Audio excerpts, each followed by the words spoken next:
طرح طرح کی اللہ تعالیٰ نے چیزیں پیدا کر دی ان کے فائدے کے لیے. زوجن کریم کا لفظ استعمال کیا ہے. کریم فائدہ مند کے معنوں میں آتا ہے لفظ. اہل عرب انگور کو کرم کہتے تھے، اس لیے کہ انگور میں بہت سارے فائدے ہیں. رب بڑا رحیم ہے، رب بڑا کریم ہے.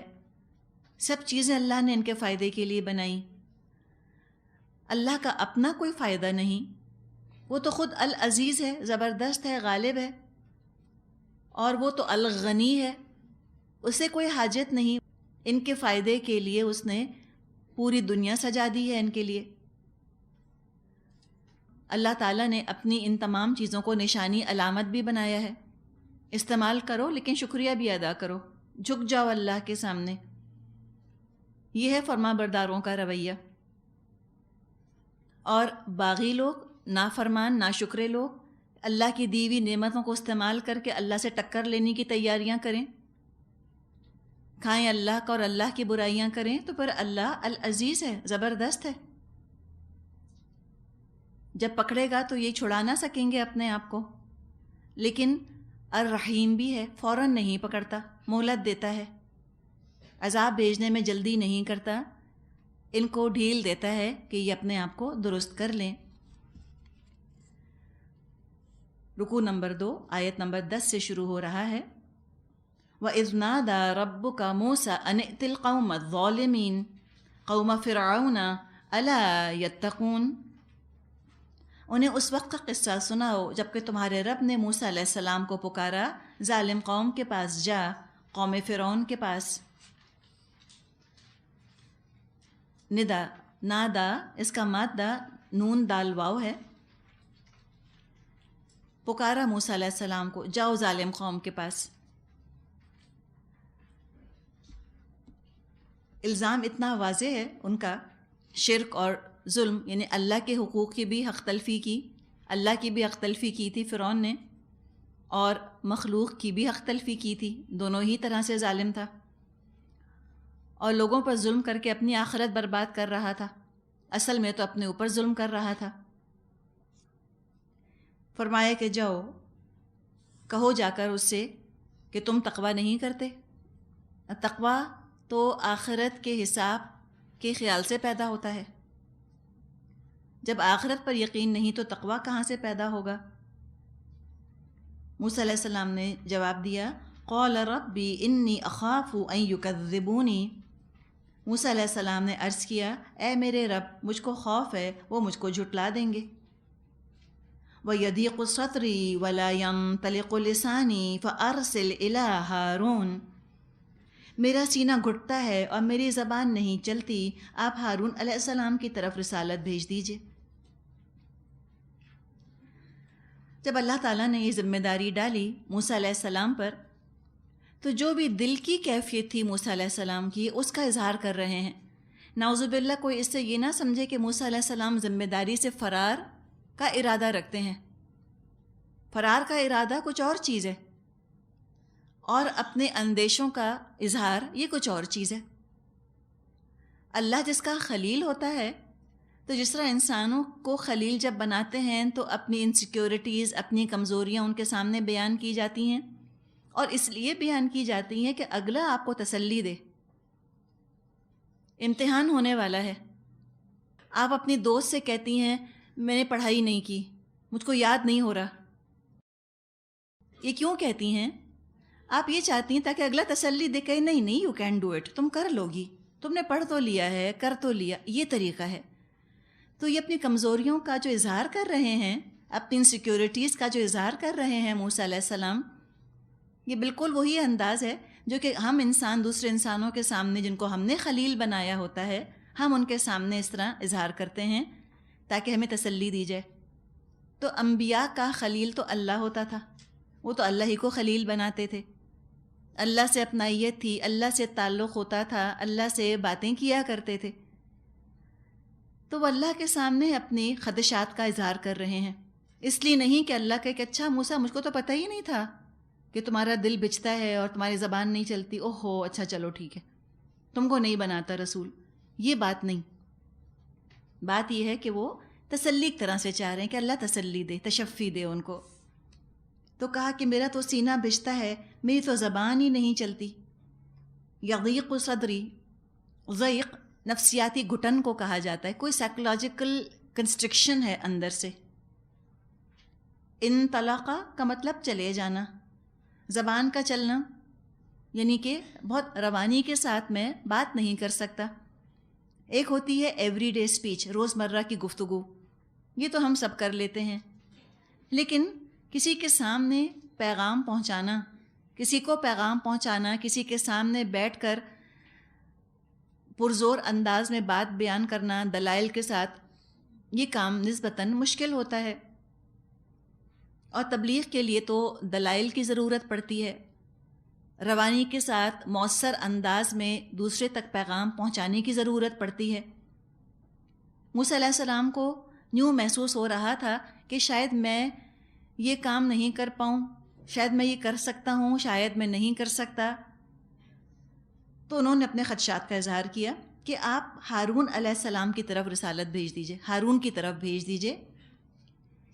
یعنی ہارون علیہ السلام زیادہ زبان آور ہوں گے، زبان دانی پر ان کو ہو سکتا ہے موسیٰ علیہ السلام کے مقابلے میں زیادہ عبور حاصل ہو. پھر ایک اور بات بھی فرمائی، وَلَهُمْ عَلَيَّ ذَنْبٌ فَأَخَافُ أَن يَقْتُلُونِ، اور مجھ پر ان کے ہاں ایک الزام بھی ہے، اس لیے میں ڈرتا ہوں وہ مجھ کو قتل کر دیں گے. آگے سورہ قصص میں ہم پڑھیں گے انشاءاللہ تعالیٰ کہ موسیٰ علیہ السلام سے ایک قبطی کا قتل ہو گیا تھا، قتل جس کو ہم کہیں نا خطا، قتل خطا ہو گیا تھا ان سے. ارادہ نہیں تھا قتل کرنے کا، ایک مکہ ہی لگایا، سامنے والا مر گیا. تو موسیٰ علیہ السلام مصر چھوڑ کر مدین کی طرف چلے گئے تھے. اب یہ مدین سے واپس آ رہے ہیں تو راستے میں اس طرح اللہ تعالیٰ سے گفتگو ہو رہی ہے. اب ان کو رسالت سے سرفراز کیا جا رہا ہے. تو یہ کہہ رہے ہیں کہ مجھے اس بات کا بھی خدشہ ہے، اب میں کیا کروں. تو آپ دیکھیں کہ یہ سارے انہوں نے اپنے خدشات کا اظہار کیا. اللہ تعالیٰ نے کیا بات فرمائی، قال کلا، فرمایا ہرگز نہیں. ہرگز نہیں کیا؟ ہرگز نہیں مراد یہ ہے کہ یہ چیزیں تمہارے راستے کا امپیڈمنٹ نہیں بنیں گی، یہ تمہارے راستے کی رکاوٹ نہیں بنیں گی موسیٰ، تم کر جاؤ گے. مختصراً یہاں پر بات بیان کی گئی ہے. تفصیل کے ساتھ جو تسلی دی گئی موسیٰ علیہ السلام کو، اس کا ذکر تو ہم سورہ طٰہٰ میں پڑھ چکے ہیں کہ موسیٰ میں نے تو تجھ کو اپنے لیے بنایا ہے، تو میری نظروں کے سامنے تربیت تو نے پائی ہے. وَأَلْقَىٰ عَلَيْكَ مَحَبَّةً مِّنِّي، میں نے تو ڈال دی ہے تجھ پر اپنی محبت میں سے. کتنی پیاری طرح اللہ نے تسلی دی تھی نا، کیسے اللہ تعالیٰ نے کانفیڈنس بوسٹ کیا موسیٰ علیہ السلام کا. یہاں تفصیلاً ذکر نہیں ہے، مختصراً ہے. فرمایا فَاذْهَبَا بِآيَاتِنَا إِنَّا مَعَكُمْ مُسْتَمِعُونَ، تم دونوں جاؤ ہماری نشانیاں لے کر، ہم تمہارے ساتھ سب کچھ سنتے ہیں. تو پتہ چلا کہ تبلیغ کے لیے ضروری نہیں کہ بولنے والے میں بڑی فصاحت، بڑی بلاغت ہو، بڑے ڈبیٹر ہوں، بڑے اوریٹر ہوں. اپنے کام کی ذمہ داری جب اللہ ڈالتا ہے، اپنے کلام کو بیان کرنے کے لیے زبان اللہ ہی کھولتا ہے، اور یہ زبان تجربے سے کھلتی ہے، کرتے رہنے سے کھلتی ہے. اگر دل کے اندر جذبہ ہے، بات دل سے نکلی ہے تو اثر رکھے گی، دل سے نکلے گی تو دل تک پہنچے گی. کہیں ایسا نہ ہو کہ کوئی بڑا زبردست ڈبیٹر اوریٹر ہو، اتنے پیارے پیارے الفاظ بولتا ہو، بڑے بڑے بھاری بھاری، لوگ الفاظ کے سحر میں گرفتار ہو جائیں، یاد ہی نہ رہے کہ بات کیا کی جا رہی تھی. یہ تو نہ ہو. جیسے بعض دفعہ آپ دیکھیں کوئی کھانا ہوتا ہے، ہر کھانے کا اپنا مزہ ہے. اگر اس کھانے کو بہت زیادہ گارنش کر دیا جائے، بہت زیادہ اور چیزیں اس میں ڈال دی جائیں، تو کھانے کا اپنا ذائقہ نہیں آ رہا ہوتا. چنے کی دال کا حلوہ ہے مثال کے طور پہ، ٹھیک ہے، چنے کی دال کے حلوے میں چنے کا کچھ تو مزہ آنا چاہیے، چنے کی دال کا. اس میں اتنی کریم ڈالی، اتنا کھویا ڈالا، اتنا کنڈینس ملک ڈالا کہ وہ ٹافی بن کے رہ گیا. آپ کہتے ہیں اچھا بتاؤ یہ کس چیز کا حلوہ ہے؟ ہم کہتے ہیں پتہ ہی نہیں چل رہا. ہوتا ہے. تو یہ حلوہ نہیں بنانا اللہ کے کلام کا، نعوذ باللہ. اتنا سجایا اس کو کہ اب پتہ ہی نہیں چل رہا کہ اچھا بتاؤ ہم کیا کہہ رہے ہیں، پتہ ہی نہیں آپ کیا کہہ رہے ہیں. یہ نہیں ہونا چاہیے. سیدھے سادے ہلکے پھلکے الفاظ، اپنی بات کو پیچھے رکھ کے اللہ کے پیغام کو آگے لانا. اور اس کے لیے ضروری ہے کہ اللہ کے کلام میں جو الفاظ استعمال ہوئے ہیں ان کی خوبصورتی کو سامنے رکھنا اور وہ پیغام لوگوں تک پہنچا دینا سیدھے سادے انداز میں. وہ زیادہ فائدہ مند ہوتا ہے. ہر شخص یہ کام کر سکتا ہے. اللہ نے اپنا کلام نازل کر دیا، اسی کلام کو تو آگے پہنچانا ہے. اس کے بغیر کوئی درس کامیاب نہیں ہو سکتا، کوئی تبلیغ کامیاب نہیں ہو سکتی قرآن کے بغیر. تو ایک تو ان کو یہ تھا کہ میرا سینہ بھی بھج رہا ہے، مجھے ڈر بہت لگ رہا ہے، پھر میری زبان بھی نہیں چلتی، اور دوسرے یہ کہ قتل کا الزام بھی ہے، اور ڈر ہے کہ جب فرعون مجھ کو دیکھے گا تو مجھ کو پکڑ لے گا، مجھے قتل کر دے گا وہ اس قبطی کے بدلے میں. ذنب کا لفظ استعمال ہوا ہے. ذنب دم کو کہا جاتا ہے، کوئی چیز ایڈ کر دینا. گناہ کو بھی ذنب کہتے ہیں کیونکہ جس طرح جانور کی دم اس کے ساتھ لگی رہتی ہے، اسی طرح چھوٹے چھوٹے گناہ بھی انسان کے ساتھ لگے رہتے ہیں. کبیرہ گناہ کی بات نہیں کی جا رہی، ارادہ کر کے گناہ نہیں کیا، نہ چاہتے ہوئے ہو گیا، انجانے میں ہو گیا، غیر شعوری طور پہ. اور انسان بعض دفعہ گناہ کر بیٹھتا ہے نہ چاہتے ہوئے، تو ذنب کہا گیا. ذنب الزام کو بھی کہا جاتا ہے، بلیم کرنا کسی کو. تو اللہ تعالیٰ نے فرمایا کہ نہیں، تم جاؤ، ہم تمہارے ساتھ ہیں، ہم سنیں گے تم کیا کہہ رہے ہو. فَأْتِيَا فِرْعَوْنَ فَقُولَا إِنَّا رَسُولُ رَبِّ الْعَالَمِينَ. ہم تمہارے ساتھ سب کچھ سنتے ہیں. فرعون کے پاس جاؤ اور اس سے کہو ہم کو رب العالمین نے اس لیے بھیجا ہے، ان ارسل معنا بنی اسرائیل، کہ تو بنی اسرائیل کو ہمارے ساتھ جانے دے. یہ پیغام تم جا کر فرعون کو دے دو. یعنی ہارون علیہ السلام کو بھی ساتھ نبی بنایا گیا، موسیٰ علیہ السلام، ہارون علیہ السلام دونوں کو بھیجا گیا. سمپل پیغام سنانا ہے کہ ہم اللہ کے رسول ہیں، تم بنی اسرائیل کو جانے دو. اب بات کو مختصر کیا گیا. یہ پہنچے فرعون کے دربار میں، اس کو پیغام دیا. جواب اس نے کیا دیا؟ قال الم نربک فینا ولیدا. فرعون نے کہا کیا ہم نے تجھ کو اپنے ہاں بچہ سا نہ پالا تھا؟ ولید اسم مصغر کہلاتا ہے، ولد کا اسم مصغر ہے. جیسے پلنگ سے پنگھوڑا کہتے ہیں، صندوق سے صندوقچی کہتے ہیں، بیٹا سے بٹیا کہتے ہیں، اسی طرح ولد سے ولید، چھوٹا سا منا سا تم کو پالا تھا ہم نے. فرعون یہاں پر اپنے احسانات یاد دلا رہا ہے. ربا یربی تربیتاً کا مطلب ہوتا ہے مالک ہونا یا تربیت دینا. اب یہ جو فرعون ہے 30 سال موسیٰ علیہ السلام نے اس کے ساتھ زندگی گزاری تھی. فرعون کے دربار میں، فرعون کے محل میں پلے بڑے تھے موسیٰ علیہ السلام. وہی لباس پہنا کرتے تھے جو فرعون پہنتا تھا، اس کے ساتھ مہموں میں شرکت کی تھی. روایات میں آتا ہے کہ سوڈان کی طرف، جنوبی سوڈان کی طرف ایک مہم لے کر گئے تھے موسیٰ علیہ السلام، اور بہت کامیاب ان کی مہم رہی تھی، فتح یاب ہو کر لوٹے تھے. پھر بکریاں بھی چرائیں، تو اللہ نے ہر طرح کی ان کی ٹریننگ کر دی. لیکن فرعون کہہ رہا ہے کہ ہم نے تجھ کو پالا. اب دیکھیں یہ ہے ہلکے انسان کا طریقہ. جب کوئی بات اس کو سننی نہیں ہوتی تو وہ شرافت سے الگ نہیں ہوتا کہ اچھا ہمیں آپ کی بات نہیں سننی، آپ رہنے دیں. وہ الٹا حملہ کرنے پر آمادہ ہو جاتا ہے، غیر اخلاقی باتیں شروع کر دیتا ہے، احسانات جتانے لگتا ہے. یہاں پر فرعون نے موسیٰ علیہ السلام کی شخصیت کو ٹارگٹ کیا. پیغام پر تو کوئی بات ہی نہیں کر رہا کہ تم کہہ رہے ہو. اس نے کہا چلو پیغام دینے والی کی شخصیت کو میں پہلے کچل دوں، اس کو اس کی نظروں میں چھوٹا بنا کر دکھا دوں.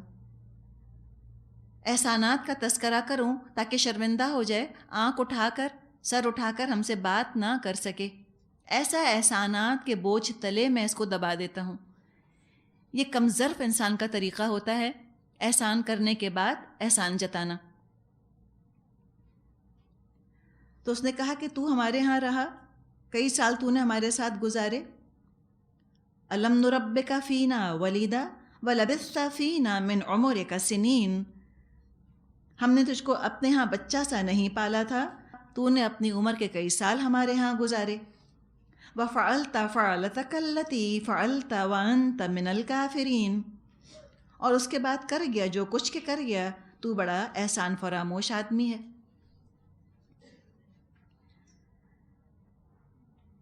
تو اس نے کہا کہ تم تو ہو بڑے ناشکرے، یعنی ایک طرح سے پوائنٹڈلی بتا دیا کہ جو تم نے کام کیا وہ میرے علم میں ہے۔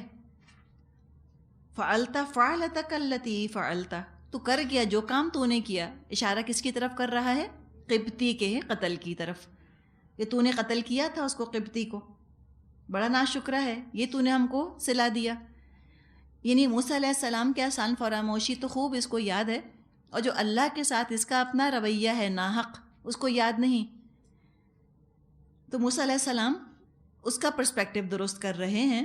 قال فعلتها اذا وانا من الضالین، موسیٰ علیہ السلام نے جواب دیا اس وقت وہ کام میں نے نادانستگی میں کر دیا تھا، یعنی قصور ہوا، غلطی ہوئی، پتہ نہیں تھا مجھ کو، اس لیے مجھ سے وہ غلطی ہو گئی۔ فرعون کو بھی سبق دیا جا رہا ہے کہ لا علمی کی وجہ سے جو تجھ سے خطائیں ہو گئیں اب تو بھی چھوڑ دے، علم آنے کے بعد تو بھی اپنا معاملہ درست کر لے۔ ایک بات تو یہ، دوسرے ضالین کا لفظ موسیٰ علیہ السلام نے اپنے لیے استعمال کیا، اور ہماری تو مجال نہ ہوتی کبھی کہ ہم یہ لفظ ان کے لیے استعمال کرتے، لیکن اللہ تعالیٰ نے یہاں پر بیان فرمایا ہے۔ کیا وجہ ہے؟ کیوں؟ نعوذ باللہ کسی رسول کی تحقیر تو مراد نہیں، ان کا رتبہ کم کرنا مراد نہیں۔ اللہ تعالیٰ اس طرح کے الفاظ کے ذریعے سے رسولوں کا انسان ہونا، ان کا ہیومن ایلیمنٹ بار بار سامنے لاتا ہے، تاکہ کہیں رسول کا مرتبہ اللہ کے برابر نہ لے جائیں، رسول کو فرشتہ یا دیوتا نہ بنائیں۔ جب انسانی سطح سے اس طرح بلند کر دیتے ہیں رسول کو، پھر وہ صرف پوجا اور سلام کے لیے رہ جاتے ہیں، نمونہ نہیں رہتے۔ انڈیو ایمفیسس ان باتوں پر ہوتا ہے جن پر نبی کا اپنا زور کچھ بھی نہ تھا،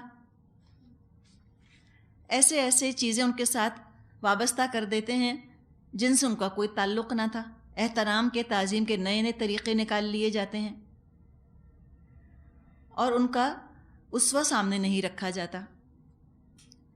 مبلغ کے لیے بھی سبق یہ ہے کہ اگر ہدایت ملنے سے پہلے کوئی غلطی ہوئی تو پھر لوگ اگر یاد دلائیں تو اعتراف کر لیں، ایکسکیوزز نہ بنائیں، ٹال مٹول نہ کریں، کہہ دیں ہاں مجھ کو پہلے پتہ نہیں تھا تو مجھ سے یہ غلطی ہوئی تھی، اب اللہ نے حکمت دے دی ہے۔ موسیٰ علیہ السلام بھی اسی بات کا اظہار کر رہے ہیں۔ اب موسیٰ علیہ السلام رسالت ملنے سے پہلے بھی یقیناً بہت نیک انسان تھے، فطرت ان کی سلیم تھی، لیکن پتہ یہ چلا کہ فطرت کتنی بھی نیک ہو، عقل کتنی بھی سلیم ہو، مگر صحیح رہنمائی کے لیے وحی کا علم ضروری ہے، ورنہ زندگی میں بہت سے موڑ ایسے آتے ہیں کہ عقل فطرت حیران ہو جاتی ہے کہ کہاں لے کر جائے، کدھر گائیڈ کرے۔ تو اس کے بغیر تو ہدایت مل نہیں سکتی۔ جب رسولوں کو نہیں ملی تو ہم عام انسانوں کو کہاں سے ملے گی؟ تو ضروری ہے کہ انسان پھر وحی کے نور کو اپنے سامنے رکھے اور اس کے حساب سے پھر رہنمائی تلاش کرے۔ اعوذ باللہ من الشیطان الرجیم، بسم اللہ الرحمن الرحیم، نحمدہ ونصلی علی رسولہ الکریم، رب اشرح لی صدری ویسر لی امری واحلل عقدۃ من لسانی یفقہوا قولی۔ سورۃ الشعراء آیت نمبر 20 سے ہم شروع کریں گے تاکہ مضمون آگے تسلسل کے ساتھ چل سکے۔ اوپر کی آیات میں ذکر آیا فرعون کا، اور کچھ الزامات کا جو اس نے موسیٰ علیہ السلام پر لگائے اور کچھ احسانات اس نے اپنے گنوائے۔ اس کے جواب میں موسیٰ علیہ السلام نے فرمایا قال فعلتها اذا وانا من الضالین۔ موسیٰ علیہ السلام نے جواب دیا اس وقت وہ کام میں نے نادانستگی میں کر دیا تھا، یعنی مراد ہے کہ اس وقت میں لا علم تھا، مجھ کو معلوم نہیں تھا۔ اشارہ کیا تھا فرعون نے قبطی کے قتل کی طرف کہ تم سے تو ایک قتل ہو گیا۔ تو یہاں پر موسیٰ علیہ السلام کا آپ طریقہ دیکھیں کہ انہوں نے فوراً اقرار کر لیا، مان لیا۔ اس ماننے میں کیا مصلحت ہے، کیا یہ طریقہ ہے مبلغین کے لیے، کیا اس میں سبق ہے، اس کے بارے میں ہم نے پہلے بات کی ہے۔ ایک اور بات جو اس میں نظر آتی ہے وہ یہ ہے کہ موسیٰ علیہ السلام نے کسی بھی طرح جسٹیفائی کرنے کی کوشش نہیں کی۔ اگر اپنے آپ کو ہم رکھیں ایسے کسی مقام پر کہ ہم سے کوئی خطا ہو گئی تھی، کوئی غلطی ہو گئی تھی، اور اب کوئی ہم سے کہہ رہا ہے کہ تم سے فلاں وقت پہ یہ غلطی ہوئی تھی، ہم فوراً ڈیفینسو ہو جائیں، ہم کہیں اس کا بھی تو قصور تھا، وہ بھی تو لڑ رہا تھا، اس نے بھی تو غلطی کی تھی، میرا کیا قصور؟ جتنا انسان اپنی غلطی کے بارے میں، چاہے وہ نادانی سے ہوئی ہو جیسے کہ موسیٰ علیہ السلام سے ہوئی تھی، قتل خطا تھا، قتل عمد نہیں تھا، تو ہم سے بھی اگر کوئی بھی غلطی ہو جائے اور ہمیں احساس ہو کہ ہاں مسٹیک ہوئی ہے، انسان اس کو مان لے۔ دیکھیں یہ ہوتا ہے فرق تبلیغ میں اور بحث میں۔ بحث میں مقصد ہوتا ہے کہ بحث کرنے والا وہ جیت جائے، اس کی ناک نہ نیچی ہو۔ اپنی ذات کی خاطر، اپنی انا کی خاطر جب انسان بحث مباحثے میں الجھتا ہے تو پھر وہ تبلیغ سے بہت دور ہٹ جاتا ہے، پھر وہ ذاتیات کی بات کرتا ہے۔ حق کو وہ ایک ڈھال کے طور پہ استعمال کر رہا ہوتا ہے، حقیقتاً وہ اپنی ذات کو آگے لا رہا ہوتا ہے، اس کو اپنی ذات بہت پیاری ہوتی ہے۔ تو مبلغ میں اور ایک بحث کرنے والے میں فرق ہونا چاہیے۔ یہ کوئی ایگو کا ایشو نہیں ہے، یہ شخصیت کا شخصیت سے ٹکراؤ نہیں بن جانا چاہیے۔ اصل میں تو تبلیغ کرنی ہے، لوگوں تک بات پہنچانی ہے، اور اگر اس میں اپنی غلطی، اپنا قصور ماننے کا موقع آ جائے، انسان مان لے۔ کوئی انا کا مسئلہ تھوڑی ہے، اپنی ذات کو اونچا کرنے تھوڑی آئے ہیں، اللہ کی بات کو اونچا کرنے آئے ہیں۔ مان لیا موسیٰ علیہ السلام نے کہ ہاں مجھ سے غلطی ہوئی۔ پہلے دیکھیں الزام کا جواب دیا موسیٰ علیہ السلام نے، حالانکہ فرعون نے احسان پہلے جتایا تھا اور الزام بعد میں لگایا، لیکن موسیٰ علیہ السلام نے پہلے الزام کو ایڈریس کیا تاکہ جو سننے والے ہیں وہ پہلے اس الزام کے بارے میں جان لے کہ ان کا موقف کیا ہے۔ اب اس طرح جب موسیٰ علیہ السلام نے اپنی غلطی کا اقرار کر لیا تو لوگوں پر یقیناً کیا تاثر پڑا ہوگا کہ یہ جھوٹ بولنے والے، بہانے بنانے والے نہیں ہیں۔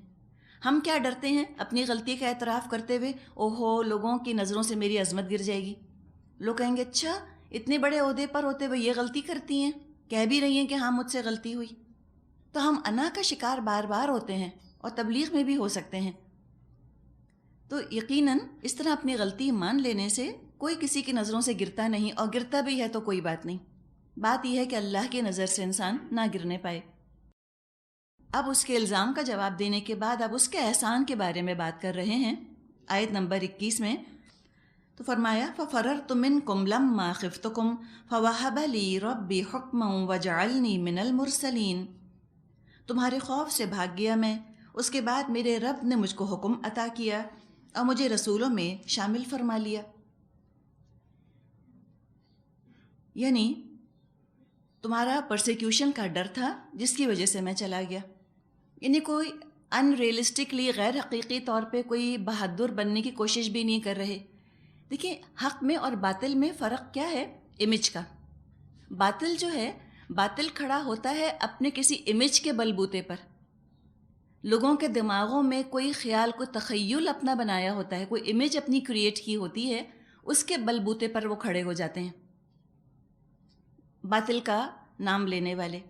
حق جو ہے، حق تو خود بہت طاقتور ہے، حق کو کوئی امیج بنانے کی ضرورت نہیں، کوئی خاص خیال لوگوں کے دماغوں کے اندر پیدا کرنے کی ضرورت نہیں، وہ تو حق کی طاقت لے کر کھڑے ہوتے ہیں۔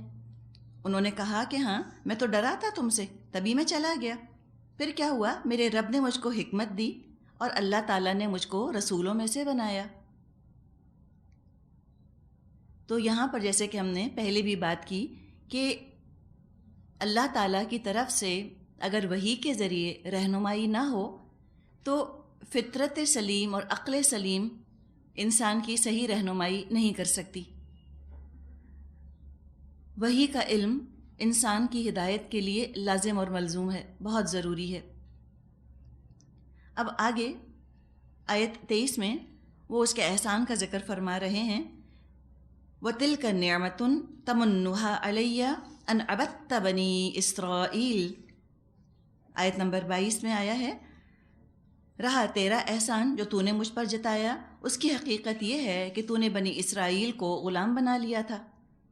اب وہ جو فرعون نے احسان جتایا تھا کہ ہم نے تو تجھ کو بچہ سا پالا تھا اپنے محل میں اور تو بڑا ہی احسان فراموش نکلا اے موسیٰ، یعنی اپنے اتنے سے پالنے کا تو اتنا احسان جتا رہا ہے اور خود جو اللہ کی ناشکری کرتا رہا ساری عمر تمام نعمتوں کی، اس کو خیال ہی نہ آیا۔ تو یہاں پہ موسیٰ علیہ السلام جو جواب دے رہے ہیں وہ یہ کہ ایک بچے کو پالنے کا تو احسان جتا رہا ہے اور وجہ اس کی یہ ہے تجھے کیوں وہ بچہ پالنا پڑا، یعنی میری پرورش تجھے کیوں کرنی پڑی، میری ماں نے کیوں اپنی گود سے مجھ کو جدا کیا، اس لیے کہ تو بنی اسرائیل پر ظلم کر رہا تھا، تو نے ان کو غلام بنا لیا تھا، پرسیکیوٹ کر رہا تھا ان کو۔ تو اس کو مناسب جواب یہاں دے دیا گیا۔ اب آگے فرعون کی اور موسیٰ علیہ السلام کی کچھ بات آ رہی ہے۔ قال فرعون وما رب العالمین، فرعون نے کہا اور یہ رب العالمین کیا ہوتا ہے؟ چالاکی دیکھیں، من نہیں کہہ رہا، من کہا جاتا ہے کسی عاقل زندہ ہستی کو مخاطب کرنے کے لیے یا زندہ عاقل ہستی کا ذکر کرنے کے لیے، اور ماں کہا جاتا ہے غیر عاقل مردہ چیز کے لیے، اہمیت کو کم کرنے کے لیے کہہ رہا ہے کہ یہ رب العالمین کیا ہوتا ہے۔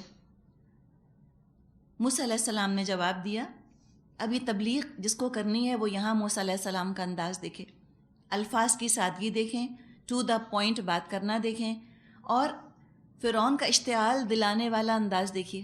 وہ ان کو غصہ دلانا چاہ رہا ہے، بھڑکانا چاہ رہا ہے، ان پہ ذاتی طور پہ حملے کر رہا ہے۔ موسیٰ علیہ السلام اپنی ذات کے بارے میں ذرا بھی حساس نہیں، بالکل سینسٹیو نہیں، جو بات تھی انہوں نے صاف صاف کہہ دی، اور اب جو اشتعال دلایا اس بدتمیزی سے اس نے بات کی، وما رب العالمین، موسیٰ علیہ السلام نے بہت ٹھنڈے دماغ سے جواب دیا، بالکل غصہ نہیں کیا۔ تبلیغ کے موقع پہ یاد رکھیے غصہ جو ہے سب سے بڑا دشمن ہوگا۔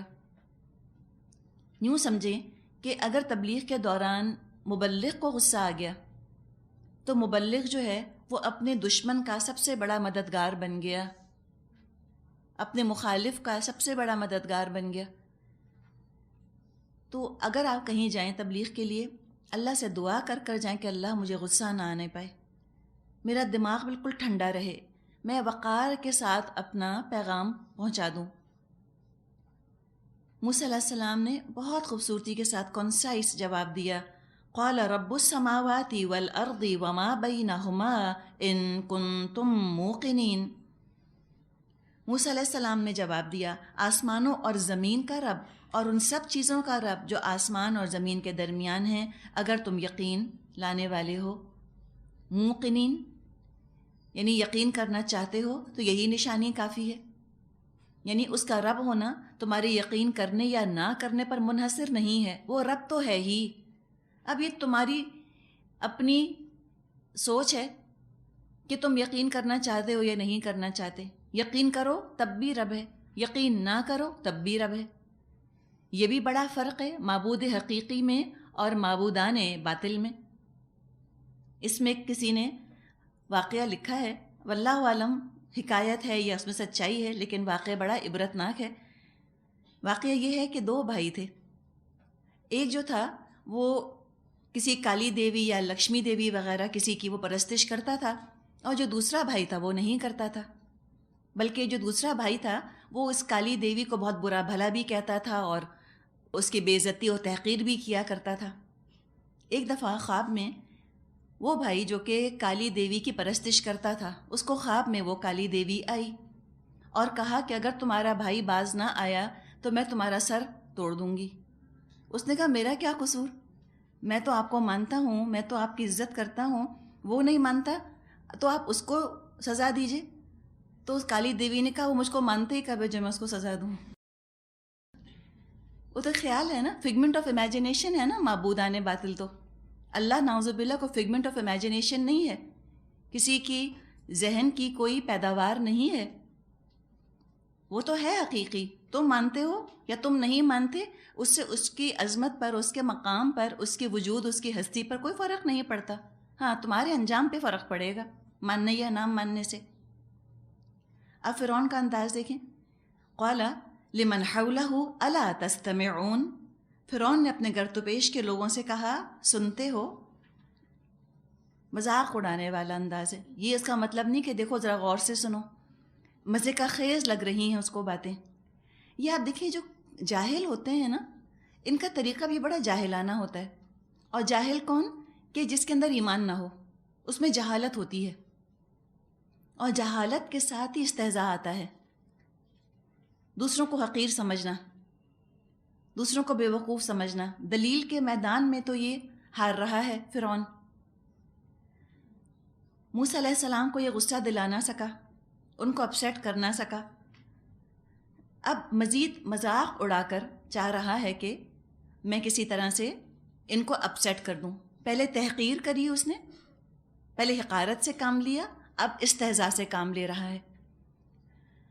یہ ہمیشہ سے کفار کی ٹیکنیکس رہی ہیں، یاد رکھیے، حقارت اور استہزاء۔ اور چاہتے وہ ہیں اس کے ذریعے سے کہ مسلمانوں کو، ایمان والوں کو مشتعل کر دیں۔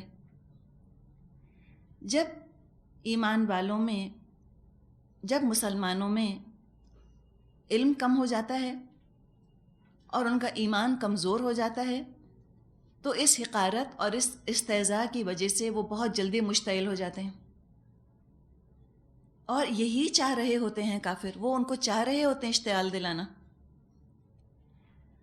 جب انرجی غصہ نکالنے میں اور مظاہرے کرنے میں خرچ ہو جائے گی تو اس انرجی کا رخ کسی کنسٹرکٹیو چیز کی طرف تو ہوگا نہیں، اور جو غصہ کرتا ہے، جو اشتعال میں آ جاتا ہے، وہ اپنا تماشا بناتا ہے دوسروں کے سامنے، دوسروں کو اور فنگر پوائنٹنگ کا موقع ملتا ہے اور انگلی اٹھانے کا موقع ملتا ہے کہ دیکھو دیکھو ان کو، یہ ہیں ہی نا بے وقوف، ہم پہلے ہی کہتے تھے بڑے جذباتی لوگ ہیں، عقل نہیں ہے ان کے اندر، یہ تو بہت زیادہ ہاٹ ہیڈڈ ہیں۔ کوئی آپ کو مثال اس کی ذہن میں آ رہی ہے؟ بتائیے۔ جی، جب نبی اکرم صلی اللہ علیہ وسلم کی مبارک ذات پر حملہ کیا تھا کفار نے، کارٹون ان کے بنائے تھے، مسلمانوں نے وہی کیا جس کی کہ ان کو امید تھی۔ دیکھیں ایسی باتیں کر کے، یعنی حقارت سے کام لے کر اور استہزاء سے کام لے کے، کفار کو ایک ہوتا ہے خدشہ، ایک ہوتی ہے امید، ٹھیک ہے، ایک ہوتا ہے خوف ان کو، ایک ہوتی ہے امید۔ خوف یہ ہوتا ہے کہ کہیں ایسا نہ ہو کہ اس کی وجہ سے یہ مزید اپنے رسول کی عظمت کو بلند کرنے کے لیے عملی کام شروع کر دیں، یہ ایک خدشہ ہوتا ہے، ایک ری ایکشن یہ بھی ہو سکتا ہے نا۔ اور امید ان کو یہ ہوتی ہے کہ یہ جو ان کے اندر یہ انرجی ابھری ہے، یہ غصہ ابھرا ہے، اس غصے سے یہ ڈسٹرکشن پر آمادہ ہو جائیں گے، تباہ کن ہو جائیں گے، چیخیں گے، چلائیں گے اور نعرے لگائیں گے، توڑ پھوڑ کریں گے، خوب اپنا تماشا بنائیں گے، اور لوگ ان کی طرف انگلیاں اٹھا اٹھا کر ہنسیں گے کہ ہم کو ان سے یہی امید تھی، ہمیں تو پتہ تھا یہی کریں گے۔ ویری پریڈکٹیبل، جس جال میں وہ گرانا چاہ رہے ہوتے ہیں اگر مسلمان اسی جال میں گر جائیں تو ان کی امید پوری ہو جاتی ہے۔ یہ جو جال بچھا رہے ہیں ان کا مقصد کیا ہے؟ ان کا مقصد یہی ہے کہ یہ چاہتے ہیں کہ مسلمان اس طرح توڑ پھوڑ پر آمادہ ہوں۔ مسلمانوں نے پھر مسلمانوں کو مارا، مسلمان ممالک میں انہوں نے مظاہرے کرے، اپنے ملک کی بسیں جلا دیں، اپنے ہی ملک کی بلڈنگز جلا دیں اور چھٹیاں کر کے بیٹھ گئے۔ تو کفار کا کیا ہوا؟ ان کو تو تالی پیٹنے کا موقع مل گیا۔ ان کا کہ didn't we tell you so, we told you so, ہمیں پتہ تھا یہ ایسے ہی کریں گے۔ اس کے برعکس آپ دیکھیے کہ ایران میں انہوں نے ہولوکاسٹ کے بارے میں کارٹونز بنوائے، معلوم ہے آپ کو یہ بات؟ ہم میں سے اکثر کو پتہ بھی نہیں ہوگی۔ باقاعدہ کمپٹیشن ہوا, کارٹونز چھپے, کفار کی طرف سے کیا ری ایکشن آیا؟ مکمل خاموشی, ایک لفظ نہیں کہا انہوں نے. تو کسی کو پتہ ہی نہیں چلا. دیکھا آپ نے, کسی کو نہ پتہ چلا کہ انہوں نے کیا کیا. وہ جو کارٹونز انہوں نے چھاپے تھے اس کے بارے میں ہم مسلمانوں نے دوسروں کو آگاہ کیا, ورنہ وہ چھپتے رہتے اپنے پیپر کے اندر, کسی کو پتہ نہ چلتا. ان کو پروٹیسٹ کا خط لکھ دینا چاہیے تھا یا عدالت میں ان کے خلاف مقدمہ دائر کر دیتے, چلو وہ ٹھیک تھا. لیکن اس طرح جب مشتعل ہم ہوئے تو کیا فائدہ ہوا؟ تو آپ دیکھیں یہ آیات چھوٹی چھوٹی ہیں لیکن اتنے گہرے گہرے اس کے اندر سبق ہیں. اگر ہم تدبر کریں قرآن پر تو ہمارے سامنے ہماری حکمت عملی آئے گی کہ کفار کے ان نفسیاتی حملوں کا مقابلہ کیسے کرنا چاہیے. ہتھیار کا مقابلہ کرنے کے لیے تو ہم فوراً تیار ہو جاتے ہیں, لیکن جو نفسیاتی حربے وہ استعمال کر رہے ہوتے ہیں اس کو کیسے ٹیکل کرنا ہے؟ انتہائی وقار کے ساتھ, میچورٹی کے ساتھ, ٹھہراؤ کے ساتھ. ان کو علمی سطح پر جواب دیا جائے. وہ نفسیاتی حملے کر رہے ہیں, ان کے جواب میں نفسیاتی حملہ کیا جائے. پچھلے دنوں ایک خاتون سے بات ہو رہی تھی, وہ اپنا قصہ بتانے لگیں کہ وہ جہاں پڑھتی ہیں وہاں پر ایک ہندو خاتون آئیں, اور یہ جو لڑکی ہے بات چیت جس سے ہو رہی تھی یہ کور کرتی ہے, حجاب کرتی ہے. وہ ہندو خاتون آئیں, کہنے لگیں کہ اچھا یہ تم نے جو اپنا حال حلیہ بنایا ہے کیا؟ تو ان کا کہ ہمارے دین کا حصہ ہے, ہم کور کرتے ہیں اپنے آپ کو. تو ان خاتون نے کہا, ہندو خاتون نے, کہ ہندوازم جو ہے وہ اس طرح کے مظاہروں کو پسند نہیں کرتا. ہم کہتے ہیں کہ بھئی جو بھی آپ کا اپنے کریٹر سے تعلق ہے اس کو سارا آپ انٹرنلائز کر کے رکھیں. پیورٹی تو اندر سے آتی ہے, دل کے اندر سے. سمجھ آئی آپ کو بات؟ ایک نفسیاتی حملہ ہے. اب یہ خاتون کیا کہہ سکتی تھیں؟ بہت کچھ کہہ سکتی تھیں. انہوں نے کہا کہ اچھا آپ کسی ہندو سیکٹ کی بات تو نہیں کر رہی. میں بھی ہندوؤں کو جانتی ہوں, وہ تو بہت اظہار کرتے ہیں, وہ تو ہولی بناتے ہیں, بسنت مناتے ہیں, مندروں میں جاتے ہیں, وہ تو کھلم کھلا پوجا کرتے ہیں اور بھجن گاتے ہیں, اور وہ تو اس چیز کو انٹرنلائز کر کے نہیں رکھتے. وہ تو بہت زیادہ مظاہرے کرتے ہیں اپنے معبودوں کی عبادت, اپنے معبودوں سے محبت کے. علمی جواب ہے نا, بات ختم ہو کے رہ گئی. وہ خاتون خاموش ہو گئی. تو یہ ہم کو طریقہ سیکھنا ہے, حکمت مانگنی ہے اللہ سے. آگے حکمت کی دعا بھی آئے گی. مناسب جواب, نہ مشتعل ہونا, نہ خفا ہونا, نہ برا ماننے کی ضرورت ہے کسی چیز کا. یہ دیکھیں کہ اس وقت کا تقاضا کیا ہے, صورتحال کیا ہے, مجھے کس طرح بات کرنی ہے, کس ٹھہراؤ سے دیکھیے موسیٰ علیہ السلام بات کر رہے ہیں. اور یہ دربار ہے فرعون کا. فرعون کے سارے درباری وہاں موجود ہیں, ایلیٹس. ان کے اندر پہلے ہی غرہ ہوتا ہے اپنے کچھ ہونے کا, اور وہ اپنے آپ کو جیسے کہ ایک وہ ہوتا ہے نا, بالکل ایک بلینک فیس رکھ کر اپنے آپ کو رکھنا چاہتے ہیں. اپنے جذبات, اپنے احساسات نہیں دکھاتے نا. اگر آپ نے کبھی رائل فیملیز کے بارے میں پڑھا ہو تو وہ جذبات کا اظہار نہیں کرتے. بالکل ان کو اپنے چہرے کے تاثرات کو, اپنی آواز کو بالکل بلینڈ رکھنا ہوتا ہے. کسی کو بتانا نہیں ہوتا کہ ہمیں کیا اچھا لگا, کیا برا لگا. ابھی سارے ایلیٹس یہاں جمع ہیں, وہ سب موسیٰ علیہ السلام کو دیکھ رہے ہیں. اور موسیٰ علیہ السلام کا یہ انداز تبلیغ تھا اور ان کا یہ پیغام تھا جو کہ ان پر اثر چھوڑ گیا. آگے پڑھیں گے ہم سورہ مومن انشاءاللہ تعالی. اسی تبلیغ کے نتیجے میں فرعونیوں میں سے ہی کچھ لوگوں نے اسلام قبول کیا, موسیٰ علیہ السلام کی دعوت کو قبول کیا. تو تبلیغ دعوت پلس مبلغ کا مجموعہ ہوتی ہے. پیغام کتنا بھی خوبصورت ہو, اگر پیغام پہنچانے والے کی ذات بدنما ہے, یا وہ بدتمیز ہے, یا طریقہ تبلیغ اس کو نہیں آتا, حسین سے حسین پیغام اثر نہیں ڈال سکے گا, امپیکٹ نہیں چھوڑ سکے گا. تو مبلغ کا انداز یہ بھی بڑا ضروری ہے, اس پر بھی غور کرنے کی ضرورت ہے. کنٹینجنسی پلان بنا کر جایا کریں, سوچ کر جایا کریں. اگر مخالفت ہوئی, اگر کسی نے سوال پوچھے تو میں کیا حکمت عملی اختیار کروں گی, میری پالیسی کیا ہوگی. ذہنی طور پہ واہ واہ کے لیے تیار ہو کے مت جائے کہ سب تالیاں پیٹیں گے, سب آ کے آپ کی پیٹھ تھپ تھپائیں گے کہ واہ واہ. اس کے لیے مت تیار ہو کر جائیے. تیار ہو کر جائیے تنقید کے لیے, مخالفت کے لیے. مخالفت اگر نہ ہوئی الحمدللہ, اگر ہوئی تو آپ ذہنی طور پہ تیار تو ہوں گی, پریپیئر تو ہوں گی. اگر آپ پریپیئر نہیں ہوں گی آپ کو غصہ آ جائے گا.